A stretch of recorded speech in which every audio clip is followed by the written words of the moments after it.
अब जब पुलिस आ गई पड़ोस में तो लव और जो की सांसें थम गई। पुलिस तो चली गई पर अब हमेशा जो की नज़र पड़ोस में ही चली जाती है।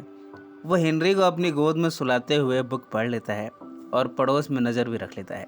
इस शहर में न्यूज़ फैल चुकी है कि एक वुमेन गायब हुई है। ये खबर सनसनी की तरह फैल गई है। मीडिया वाले भी घर के आगे आकर रिपोर्टिंग कर रहे हैं। लव तो जैसे एक खिड़की से ही चिपकी रहती है। वो पल पल की खबर रखना चाहती है पर वो करे भी तो क्या करे। उसे तो अब सुकून की नींद भी नहीं आती। लव इतने टेंशन में है कि वो कुछ भी कहे जा रही है। जो कहता है कि फिक्र मत करो, मैं सब कुछ फिक्स कर दूंगा। अगली सुबह लव की मदर आती है हेनरी से मिलने के लिए। लव के कपकेक स्टोर में थियो और बाकी साथी आते हैं।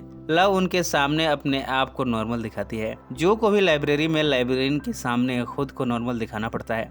डिटेक्टिव्स ने अब जो से पूछताछ करना शुरू कर दिया है। जो चूंकि इनका पड़ोसी है इसलिए उससे भी पूछताछ तो होनी ही है। जो कहता है कि उसकी नेटली से बातचीत होती थी पर नेटली हमेशा स्ट्रेस में रहती थी। उसे अपने हस्बैंड से शिकायत थी।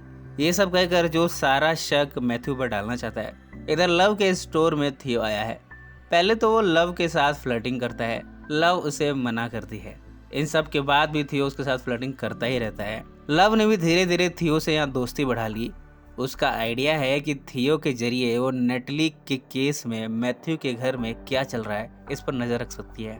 वो थियो को एक कपकेक खिलाती है। तुरंत ही लव की मदर का फोन आया है। हेनरी बीमार हो गया है।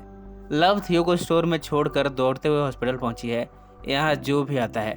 डॉक्टर बताती है कि हेनरी को कोरोना है। उसकी वैक्सीनेशन अभी तक हुई नहीं है। यहाँ डॉक्टर जो से पूछती है कि क्या आपने वैक्सीनेशन कराया।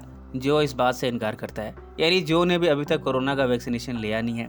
जो जब घर पर पहुंचा है तब उसे टेंशन है कि मैथ्यू ने घर में जगह जगह कैमरे लगा रखे हैं। अगर किसी भी कैमरे में वो दिख गया तो नेटली की मौत का शक सीधा उस पर जाएगा। इन सब की वजह से जो बड़ा परेशान है। जो इन सवालों के जवाब नहीं देता। वो हॉस्पिटल जाकर खुद को वैक्सीनेट कराता है।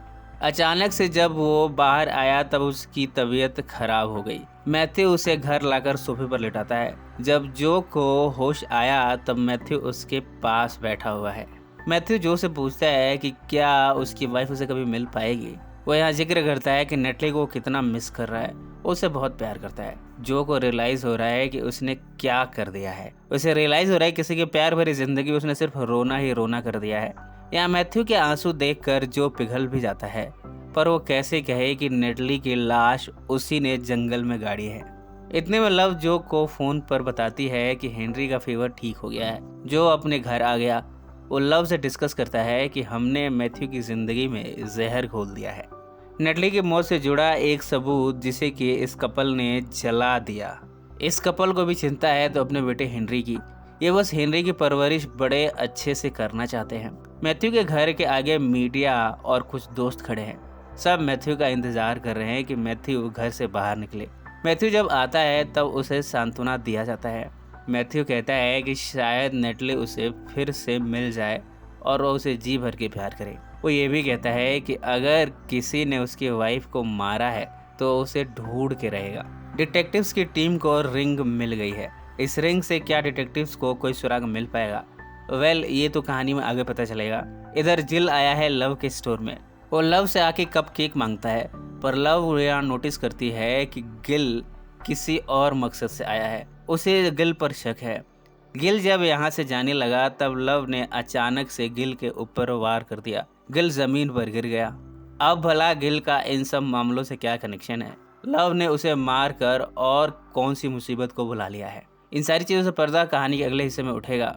इस कहानी के अगले एपिसोड में पता चलेगा कि जो का क्या होगा, लव का क्या होगा। क्या डिटेक्टिव्स इन दोनों को अरेस्ट कर पाएंगे। सो फ्रेंड्स फिर मिलेंगे जिंदगी के किसी नए मोड़ पर।